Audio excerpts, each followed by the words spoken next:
Okay, well, hi. Hi, To start off with, would you like to say your name and where you are right now? my name is Leanne Shea and I'm in Melbourne, Australia, actually a little outer suburb of Melbourne. Okay. And the first question that we have for you is, who are you?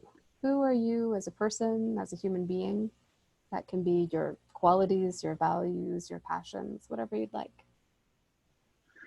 Oh, it's an interesting question, and as soon as you ask that, I'm reminded of the ways that we define ourselves or answer those kinds of questions by, what it is that we do.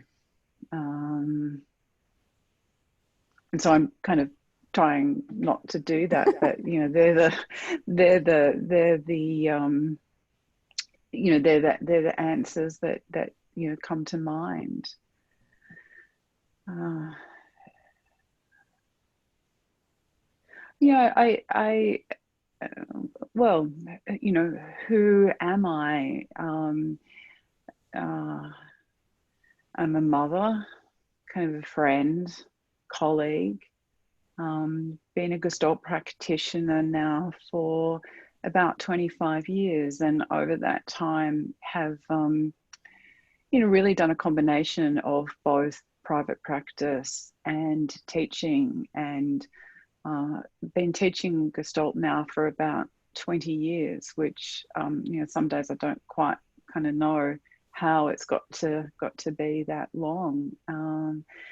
So, in terms of values, I guess much of in fact, all of my working life has been oriented towards some kind of involvement in the helping profession and engaging with people and working towards, I guess, creating health and some sense of wellness and working towards resilience. And as I say that, I realize that that's not just in terms of individuals, but I have that that's a kind of concern I hold for building community as well. Yeah. And that doesn't sound like a doing answer. Like that's not just what you do. Sounds very much like a who you are and a value kind of oriented answer. Well, I guess I feel the privilege of being able to do work that really does emerge out of my values, and I know that that's not possible for everybody, but yeah, that's largely what I've been able to do. Mm-hmm. Do you have any particular interests outside of therapy and helping practices and things like that? Uh, um, just to kind of locate this sort of time-wise, where I live in Melbourne, we're in the middle of a very serious second lockdown. So all of us have been engaged in various COVID projects to try and keep ourselves sane. And it's winter here, and I'm at the end of making a very large knitted rug. And I quite like knitting. There's something very meditative just about the movement, but it doesn't combine very well with what I guess is my other hobby, which is running, because you just can't knit and run at the same Not time. well. Not No, well. knitting is a very sedentary task. Running, not so much.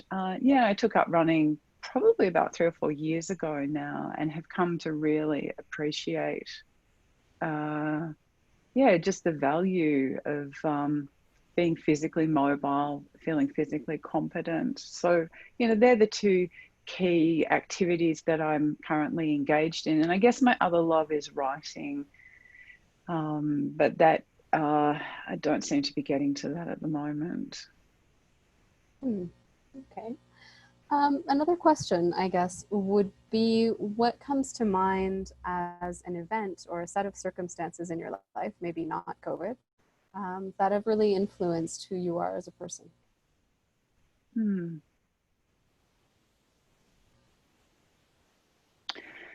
Hmm. this might be a surprising answer to people who know me, but in my kind of mid to late teens, I ended up being involved in a church youth group, not particularly because I was religious, but because my boyfriend's family went to church, and it seemed that going to church was going to be part of the deal. And anyway, it was a very vibrant, kind of very connected, very communal youth group. And it came at a time in my life when that sense of belonging was actually quite critical, and probably sanity saving for me. And that was a turning point for a couple of reasons. Because it kind of launched me on a path towards studying theology and pastoral care. And just by an interesting set of circumstances, I ended up studying at what was a very liberal, not conservative theological college that was very much influenced by liberation theology, kind of range of other kind of things. And oddly, it also introduced me, it wasn't called it at the time, but to field theory, to a very contextualist way of apprehending the world and understanding how it is that we see things. And I don't know, that radically shaped my view.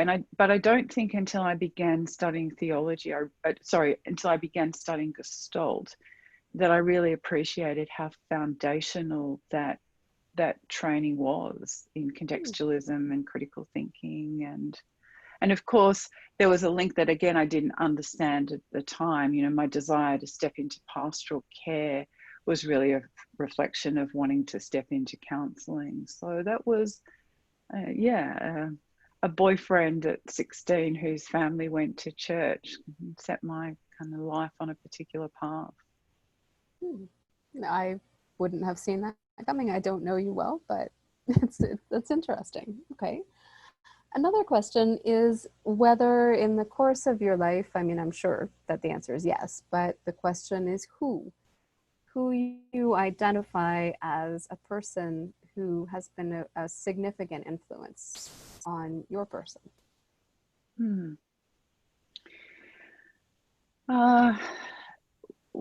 Well, there are several. The one that kind of comes to mind, I guess it's partly because I've just told that particular story. There was a man, his name was, well, still is, he's still alive, Greg Elston. And he came to that church and was the youth pastor for 12 months. And his wife Elaine, and he had a young child at the time, and they really welcomed me into their family.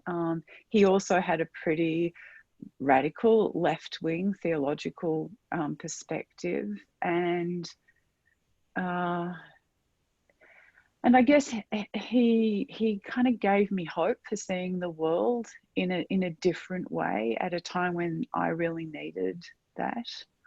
And I don't think, he may stumble across this video, who knows, but I've never had the chance really to tell him what a significant influence he's been on my life and how grateful I am for that.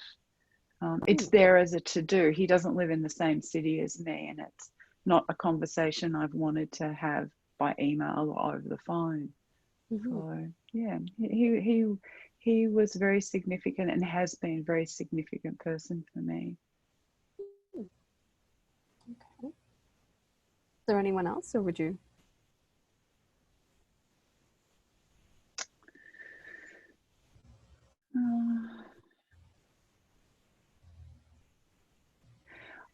Well, it's less of a person, and I guess more of a collection of people. I left when I made the decision at the end of my 20s to leave the church. Actually, it was a little bit before that. I had discovered the Gestalt Institute of Melbourne, and through someone else who has been very influential and is probably one of my closest friends. And again, that community, I guess, opened my eyes to a whole kind of different possibility. And I remember going to an introductory workshop to Gestalt, and I've described it in different places, but the way I describe that experience, it's like that for anyone who's seen the movie The Wizard of Oz, when Dorothy first lands, and up to that point the movie's in black and white, and then she just steps out into this world of color. And that's what it was like that weekend at the Gestalt Institute of Melbourne. So again, obviously that has sent me down a particular path, and Gestalt's been my primary orientation for getting close to 30 years. So yeah, that was very significant too. I was actually going to ask how you came into Gestalt, so that was interesting. Another more personal question, a bit before we get into more of your involvement with Gestalt. Not everyone really resonates with this category, so you're welcome to not answer if you don't want to.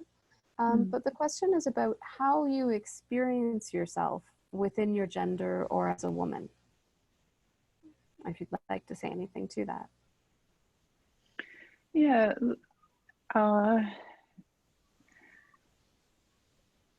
happy to. I'm just thinking about the different, layers of my response to that. I mean, I feel privileged, I guess, in the sense that I've never had any real sense of not feeling or feeling any kind of dissonance between, identifying as a woman and feeling a woman in my body. And I know that that's not true for everyone. So that's just kind of my starting point, I guess. I feel that and I appreciate that. But I felt kind of quite strongly the disadvantage of that. And, in contrast to what is more typically, my experience in helping circles where, women are largely in the majority. And I think of training groups where I've run, where there might be 1, 2 men, they're very kind of dominated by women. I don't think I said this, but I actually undertook theological training, and I became a candidate for ordination. And at that time, I was only the 4th. There were only 3 other women who had been ordained, and there hadn't been a woman candidate for a long time. And, I was one in a group of maybe 40 or 50 men. And I remember going away to a retreat for candidates and, sitting around a table of my colleagues, men, and someone asked me that question of, so how is it being a woman? But it wasn't a question that was asked with curiosity. It was a question that was asked with a lot of judgment and a very implicit sense of, I really don't think you should be here. And I guess it wasn't the first time I'd ever felt that, but it was a moment of feeling very sharply a sense of not being entitled to inhabit the world in the way men are allowed to inhabit the world. And I don't necessarily, well, I was going to say, I don't know that I've let gender get in the way of doing things, but I don't think that's true. I think, in more subtle ways, I know there are ways my own sense of autonomy or my right to be in the world actually have been shaped by that sense of needing to keep myself small, not overreaching, overstepping. Yeah. Mm. But And on is the whole, oh, I was just going to say, on the whole, it's kind of subtle more than something.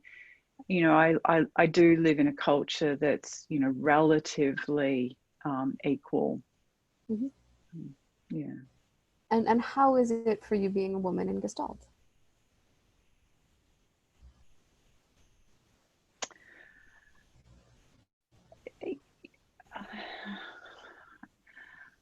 Uh, I guess I'm stumbling over my answer because I'm not sure I know the answer uh, to that. Okay. I mean, yeah, I remember a book coming out a couple of years ago that I can't quite remember who put it together or published. That was a series of uh, interviews with women in Gestalt, and I kind of had my own moment of being miffed about, not being included. Sort of a little bit of narcissistic indulgence on my part. But I was sort of struck by who was there and who wasn't there, and um, have noticed. I mean, there's been a shift in more recent years, but that even though women tend to figure more predominantly in terms of working as psychotherapists or counselors, often it's men's voices who predominate in the literature.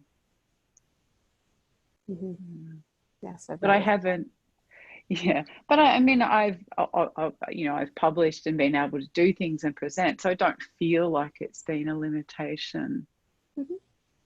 Okay. So to switch a bit, once you got into Gestalt, you had the intro workshop at the Melbourne Institute. What Mm. is it that really caught your attention or has kept your attention within Gestalt? Mm. Well, I think that story, or likening that experience to the Wizard of Oz moment, the word really for me that kind of captures that is vitality. There was something about that moment of stepping into that world that was so vital and so alive. And embedded in that was a permission to be me and to push past a whole range of constraints that I think were there, to do with my background and, where I was at that point in my life.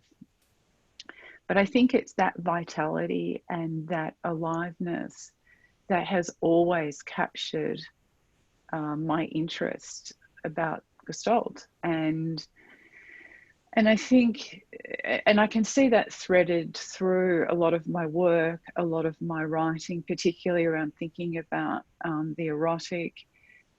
And part of what I think about now, and some of where my attention is in thinking about some of the ways that Gestalt is at risk of losing that vitality. Mm. So, there have been other things, but that feels like a thread that has run from beginning to now. Mhm. And you talk a little bit about a couple of the subjects of your writing, but what would you say your involvement with Gestalt has been? How has that been for you? You mean in how has it affected my life, or what I've got Um, from that, or well, that's another question, but you could take that one now if you want. Either how it's affected you, or what you've been doing with it and in it. well, I guess the what I've been doing with it and being in it has been, that combination of, working as in private practice, seeing clients, a bit of supervision. I've been teaching at Gestalt Therapy Australia for, I think this is my 20th year. And, I think it's, um, you know, Gestalt Therapy Australia, which is the training institute in Melbourne, is it's not entirely unique, but it's probably one of the few places in the world that runs a training program that runs weekly. I mean, we have, weekends, but, the training groups meet each week over the course of the year. So it's been a pretty constant presence, in my life, literally teaching Gestalt kind of week in, week out. And I guess alongside of that, I've stretched beyond that teaching into writing and, obviously done some things at conferences along the way. But so really my professional life has been very much organized around the teaching of Gestalt and working as primarily as a Gestalt therapist. And how has that affected you as a person? Well, it's hard to know because I don't know where I would have ended up if I hadn't done that. One thing, is I feel like it's embedded me in a community and a group of people and a group of friends that, I feel my life has been deeply enriched by. And, not all of my friends come from the Gestalt world, but actually my closest friends do. And, they feel like such a kind of rich and deep resource. And some of those relationships stretch back 20, 30 plus years. And I think too, and I sort of been reflecting on this more recently, that I think there is something about the obviously the way Gestalt is structured that has given me a capacity to sit in the here and now moment, that I think I don't know that I would have had if I hadn't done Gestalt. I don't quite, so I don't know how my life would have ended up without Gestalt. Mm-hmm. Okay. And within that, with the community and the friendships and things, what would you say have been some of the greatest challenges that you have run up against over the years within Gestalt? Mm. I mean, either as a clinician, as an academic, or just in any aspect. I mean, what has been challenging for you?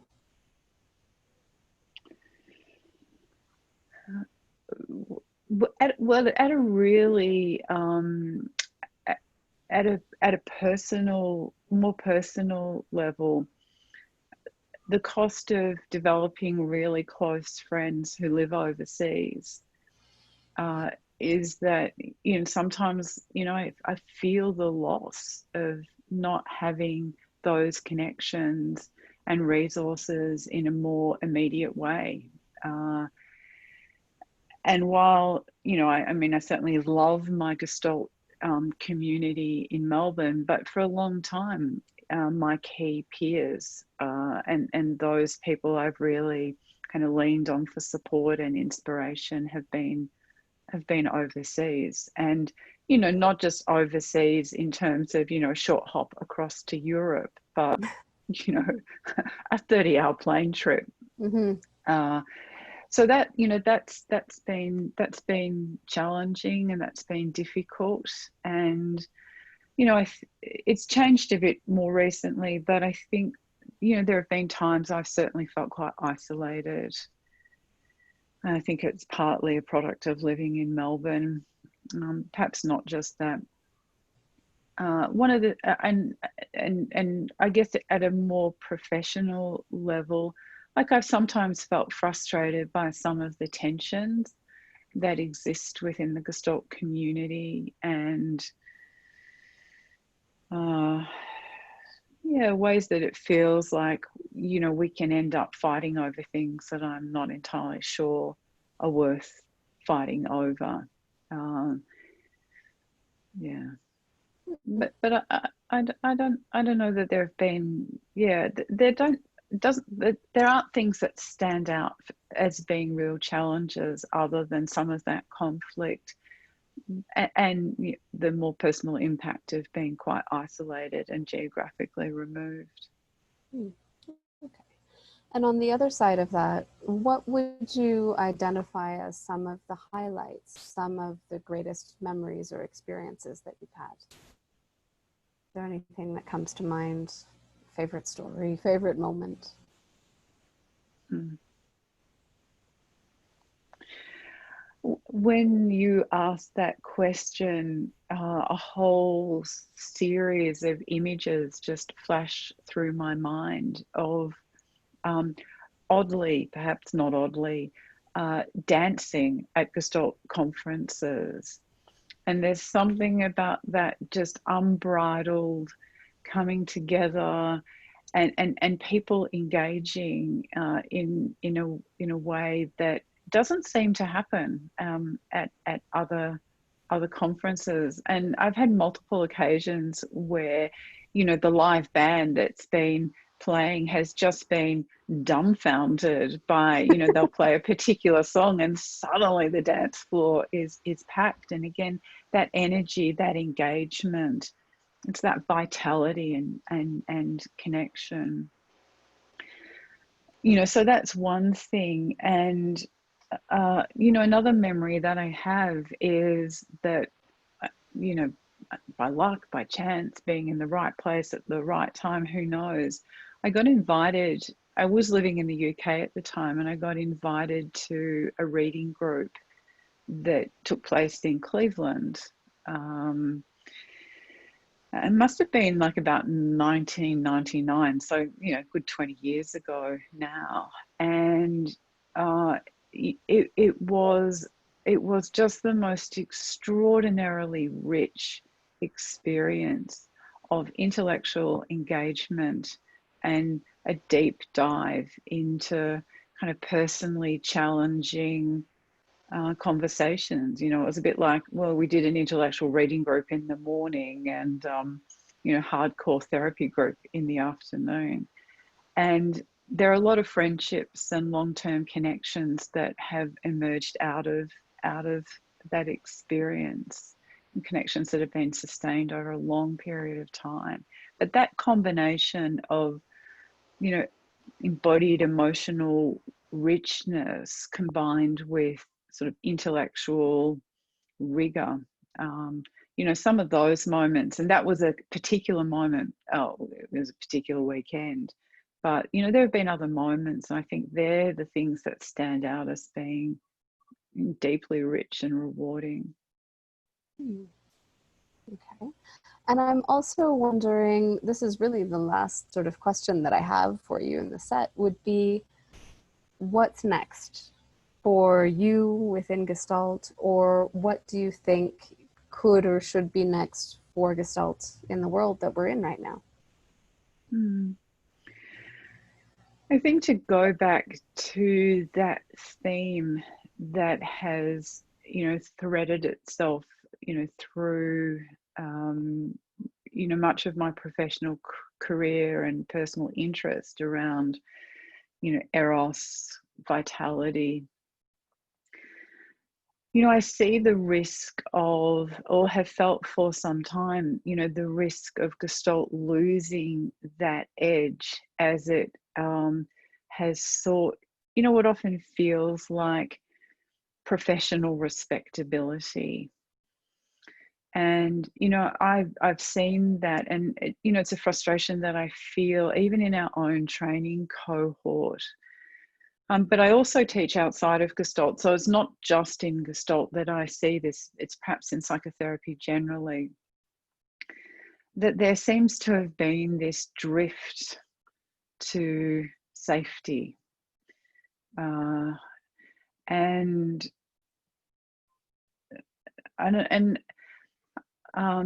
I think that there's been an absolutely necessary and important focus in recent years on understanding trauma, on understanding shame. In Gestalt, certainly the shame focus came before the trauma focus. They have been critically important, developments in our theory. but I see that the risk of it is that it makes people become so shame phobic, that they're terrified of doing anything. And one of my frustrations, and again, this is less with Gestalt, um, any sense of a client becoming a little unsettled, of crying, becoming slightly distressed, it gets labeled as a trauma response. And I think, no, this is not a trauma response. This is just someone being a little unsettled. And I see students kind of pull back from that. And there's something in that sort of risk averse approach to therapy that it feels like therapy loses its potency. Mm. And I'm not advocating kind of a return to the bad old hot seat days of Fritz Yeah. Perls Esalen. I didn't imagine that's where you were taking that. No, no. But there's a vitality and a robustness that I think is a little at risk. And I think, I'm all for supporting research, but research to what end? And if it's research that just gives us, kind of credibility in the CBT world of psychology, I'm not sure that that's really where Gestalt needs to be going. And I guess the other part of that is that that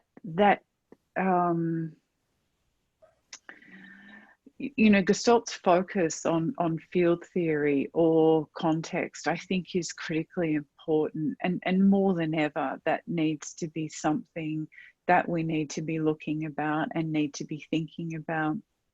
And I think there are aspects, in our history and the way Gestalt has been, and we probably haven't given, enough attention to some of those cultural contextual factors. So I think, coming back to that is also an important part. And, a piece that's in front of me is looking at, where our current GTA curriculum is, and rethinking that, and,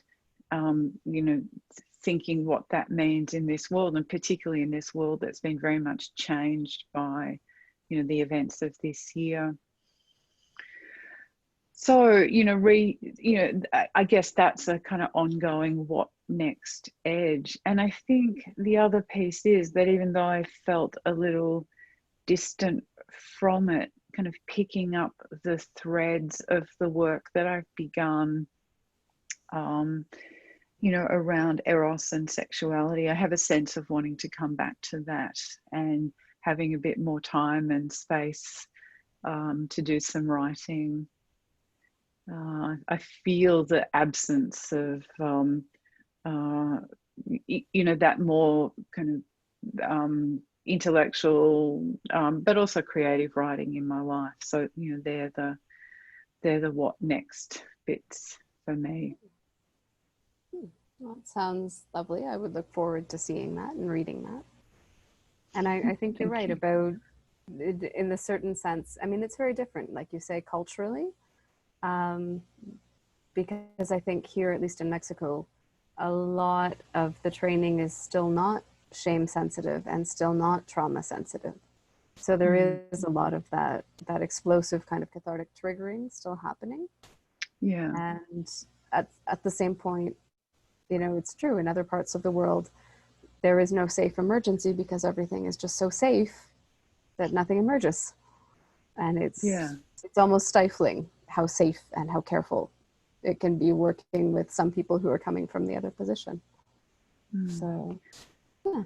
And I think That's interesting. that, and it's a nice way of, you framing it, kind of bringing us back to that notion of safe emergency. And for me, one of the real lacks at the moment, particularly around having conferences, and I know we can still have online conferences, it's not quite the same, but of really being able to have some wonderful and kind of creative conversations between, those cohorts have lent a little bit too much into the safe piece.